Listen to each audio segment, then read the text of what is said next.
Bugün sizi iki sahibkarla tanış edəcəm. İlk sahibkarımızın adı Rəşaddır. O 5 il bundan əvvəl Bakıda avtomobil ehtiyatçılarını satışı ilə məşğul olan bir şirkət qurub. Bu isə Klausdur. O da eyni vaxtda Almaniyanın Münhen şəhərində eyni biznesə başlayıb. Hər ikisi eyni məbləğdə kapital yatırıb. Eyni məqsədlə yola çıxıb. Amma 5 il sonra bizneslərinin nəticələri fərqli olub. Bəs nəticələr niyə bu qədər fərqli olmuşdu? Gəlin, baxaq. Rəşad səhər ofisin qapısını özü açır. Gün ərzində həm satıcılarla danışır, həm də müştərilərlə məşğul olur. Axşam isə müqavilə və qaymələri şəxsən yoxlayır. Gün bitəndə isə anlayır ki, bütün gün işləməsinə baxmayaraq, biznesini böyütmək üçün heç nə etmir. Klaus isə günə satış nəticələrini və inkişaf planını nəzərdən keçirməklə başlayır. Mühasibatlıq, IT və hüquq kimi sahələr peşəkar outsourcing şirkətləri tərəfindən idarə olunur. Klaus bilir ki, hər iş özü görən sahibkar yox, düzgün sistem quran sahibkar uğuru qazanır. Rəşadın nə büdcəsi var, nə də mütəmadi baxdığı maliyyə hesabatı.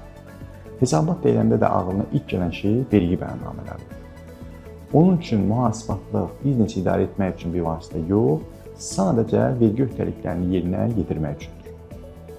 Klaus isə il başlamazdan əvvəl büdcəsini hazırlayır. Hər ay maliyyə hesabatlarını təhlil edir. Verdiyi bütün qərarlarını da o hesabatlara əsaslandır. Onun üçün vergi bəyannamələri əsas məqsəd deyil, düzgün qurulmuş maliyyə sisteminin tərkib hissəsidir. Rəşad bütün riskləri problem çıxandan sonra nəzərə alır. Onun əşi problem çıxsın, sonra baxaraq prinsipi çox məşhurdur. Ən son, mal aldığı satıcılardan birinin qiymətləri 30% bahalaşdırması onun üçün ciddi sarsıntıya səbəb olmuşdur. Klaus isə bütün riskləri analiz edir və hər biri üçün alternativ planı vardır. Bazarın dəyişməsi, xərclərin artması və satışların azalması onu hazırlıqsız yaxalamır. Rəşad üçün işçi sadəcə verilən tapşırığı icra edən icraçıdır. O, bütün qərarlarını tək başına verir.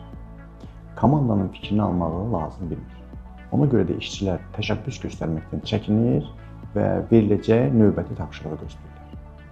Klaus isə komandasına biznesinin ən böyük kapitalı sayır. O, komandasının peşəkar inkişafına və motivasiyasına investisiya ayırır. Klaus dəqiq bilir ki, güclü komanda olmadan dayanıqlı biznes qurmaq mümkün deyil. Nəticə isə çox sadədir. Rəşad və Klaus arasındakı əsas fərq nə kapitalda idi, nə də ki şansda. Əsas fərq biznesi yanaşmada idi. Əgər siz də biznesinizi peşəkar şəkildə qurulmuş bir sistemlə idarə etmək istəyirsinizsə, bizimlə əlaqə saxlayın. Gəlin şirkətinizdə vergi, maliyyə və idarə etmə sistemlərini birlikdə quraq ki, siz gündəlik problemləri yox, şirkətinizin gələcəyini düşünəsiniz.